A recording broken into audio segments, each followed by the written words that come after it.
अस्सलाम वालेकुम। Asia 41 news के साथ मैं हूं आपकी मेजबान अमना अब्बास। खबर शामिल करते हैं शोरकोट से। हमारे ब्यूरो चीफ राना मोहम्मद शब्बीर के मुताबिक डीपीओ जंग हसन असद अलवी की जानिब से डीएसपी लीगल मजहर फारूक सधाना के ट्रांसफर पर अलविदाई तकरीब का इनेकाद किया गया। तफसीलात के मुताबिक district police officer Jhang Hasan Asad Alvi की तरफ से डीएसपी लीगल मजहर फारूक सधाना का झंग पुलिस से पंजाब हाईवे पेट्रोलिंग ट्रांसफर होने पर उनके एजाज में अलविदाई तकरीब का एहतमाम किया गया।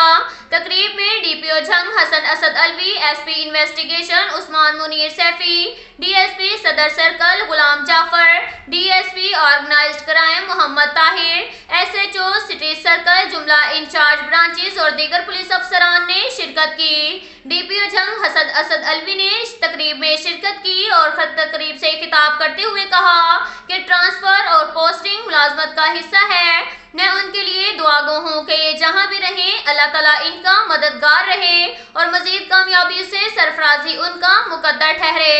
तकरीब के इख्तिताम पर डीपीओ झंग हसन असद अलवी और एसपी इन्वेस्टिगेशन ने डीएसपी लीगल मजहर फारूक सधाना की महकमाना पुलिस के लिए पेशावराना खिदमात को सराहते हुए फूलों का गुलदस्ता पेश किया और यादगारी शील्ड भी पेश की और उनकी पोस्टिंग के लिए नेक ख्वाहिशात का इजहार किया।